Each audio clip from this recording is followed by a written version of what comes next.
السلام علیکم.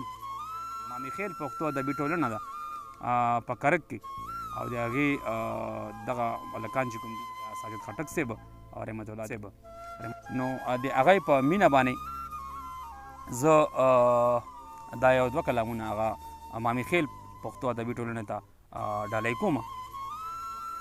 وایي د ننګ او د پښتو مرد میدان در کې څوک شته، د ننګ او د پښتو مرد میدان در کې څوک شته، په سر خو د شمارې نه یې خو ځوان در کې څوک شته. دا پیغله د وطن چې د اغیار د لاسه لوټ شوه، دا پیغله د وطن چې د اغیار د لاسه لوټ شوه، ودی که دې پیغلې ته حیران در کې څوک شته.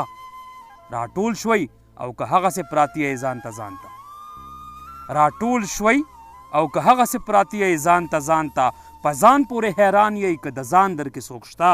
سرتورې ملالۍ راته میوند آواز راکه، سرتورې ملالۍ راته میوند آواز راکه، خبرې کوئ بس که عجب خان در کې څوک شته. دا پاتې خو په دې یو چې سیوا مسلمانان یو، دا پاتې خو په دې یو چې سیوا مسلمانان یو، قربان دې د مذهب نه خو انسان در کې څوک شته. په نسل او په قام خو دا منم چې د افغان یو، خو هغه لیونی فخر افغان در کې څوک شته. میراث چې د محمود په سپین کاغذ لیکلی ورکړم، میراث چې د محمود په سپین کاغذ لیکلی ورکړم، یا خلکه د ایاز غوندې جانان در کې څوک شته. په خوله باچاخاني باچاخاني کول اسان دي، په خوله باچاخاني کول اسان دي، ملګری د دې لارې د کاروان در کې څوک شته.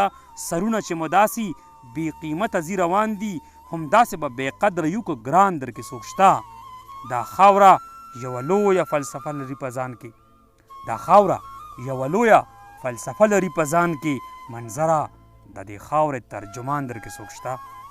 ډېره مننه چې مینهوالو د امام خیل پښتو ادبي ټولنې ته به یو بل کلام ډالۍ کړم. بیا به په ګل پورې قتلیږم سپرلي مه راکوه، بیا به په ګل پورې قتلیږم سپرلي مه راکوه، ما ته پې سرې وینې یادېږي سرخي مه راکوه.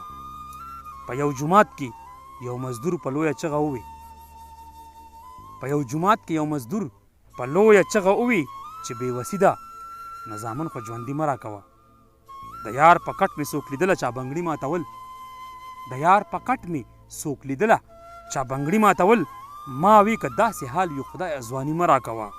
یو ځلې بیا ژوندی که تا ته خو څه ګرانه نه ده، یو ځلې بیا ژوندی که تا ته خو څه ګرانه نه ده، چې باچا خان نه وي بېکاره سړي مه راکوه.